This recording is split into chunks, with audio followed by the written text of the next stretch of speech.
जा रहा हूं साहब, मैं आपसे बार बार निवेदन करके हाथ जोड़ करके बैठने के लिए और रुकने के लिए क्यों कह रहा हूं साहब? मैं जो कहने जा रहा हूं उसका डायग्राम क्या है साहब, समझ लीजिए। मेरी बिरहा की शुरुआत होने। नौजवानों भैया बैठ जाओ, कोई जब बैठ जाओ, चाहे हमर लगवा के नहीं बैठ जाओ।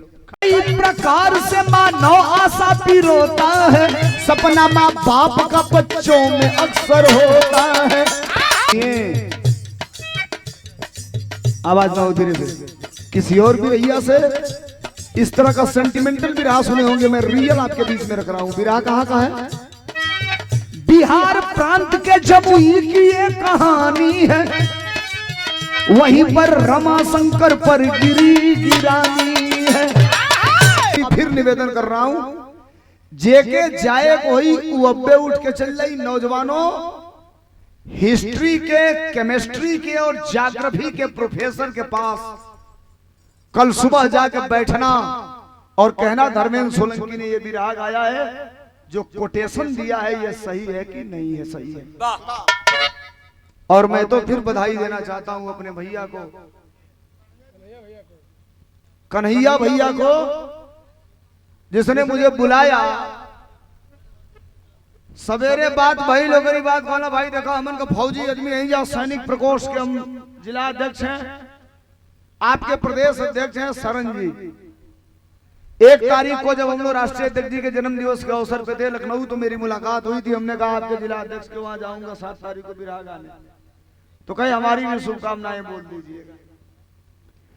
अब निवेदन किया हूं आपसे, हाथ जोड़ा हूं, बज गई पौने, घरे जात जात कान लोग के बज जाई 1:30। एबेरा से जइबो करबो लोग तो जात जात लइका होइका जाग नहीं सब काम में कुछ फरिया पाई होई ना, हाथे से काम चलाऊ पड़ी, कोनो फायदा होई ना। ऐसे बढ़िया बा हाथ जोड़ल ही तो एकर इज्जत। अच्छा जे जाता अगर फरियाई ना तो पाप लगी, तो हम लोग इहो जान लिया लो। जे बैठल बा उसे निवेदन करब कि नए धुन दर्ज का भी आनंद लीजिएगा। और नौजवानों सुन लोगे पूरा बिरहा, तो हो सकता है किसी सेमेस्टर में आपके आंसर बनकर ये आ जाए कहानी। 99% भी रहिया हो भैया। हाय सुना, एक बिरहा कलाकार इधर, एक राइटर इधर बैठे हैं, ये भी बिरहा गायिका है।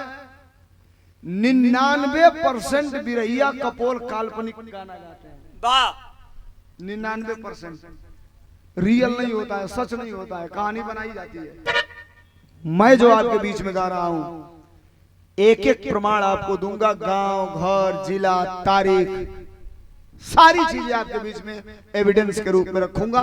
थोड़ा सा ईमानदारी से, बिना कुछ बजाए टुन्नू मास्टर स्वर लेके भूमिका की तरफ चलिए। अब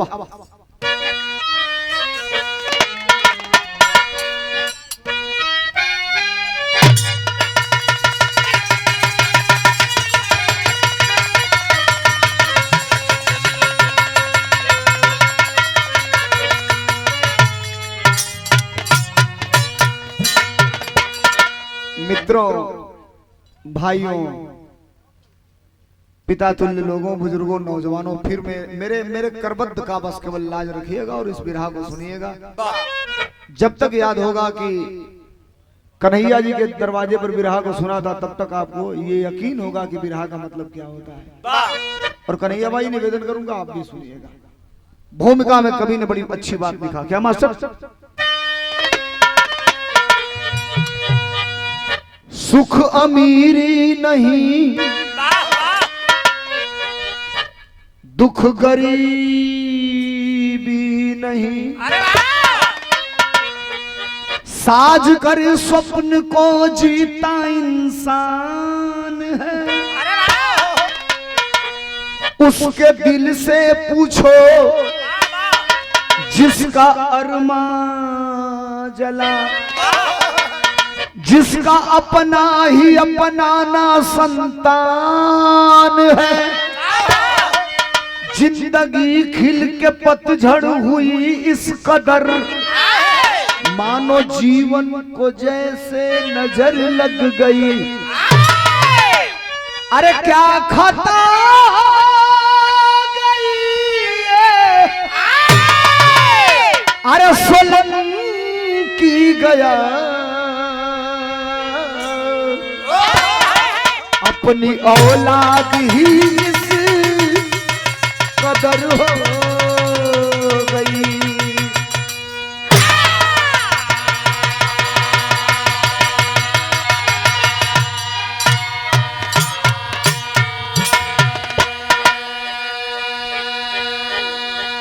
मंच पर कलाकार भी बैठे हैं, आप भी सुनना, चाहे मेहनी के कलाकार हो चाहे बिरहा के कलाकार हो। और कलाकार सफल वो है 10 लाख के बीच में भी उतनी मजबूती से अपनी बात रखे, और जरूरत पड़े तो 10 लोगों के बीच में भी उतनी मजबूती से अपनी बात रखे, वो कलाकार सफल होता है। और मैं कभी काम से मरूवत नहीं करता।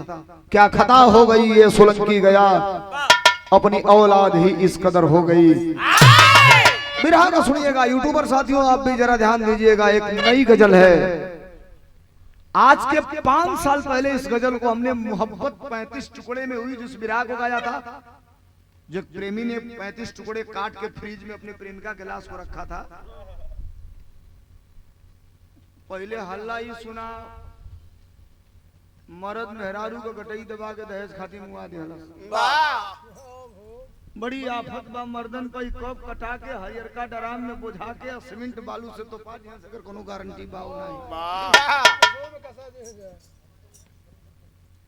एगो डरामे में तो पले रहे तो ले एगो करी 1 महीना बाद अपने मर्दे के सूटकेसे में काट के बंद करके लेके 40 किलोमीटर फेंक दिया। हमारे जिला को रहे पता लगौनी तो जो ने मर्दा के कटले रहे एकदम अजय देवगन नियर।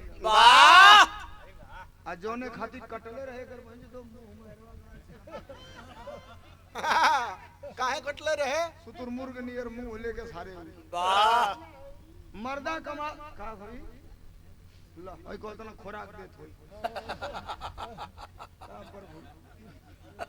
जी हो हलवाई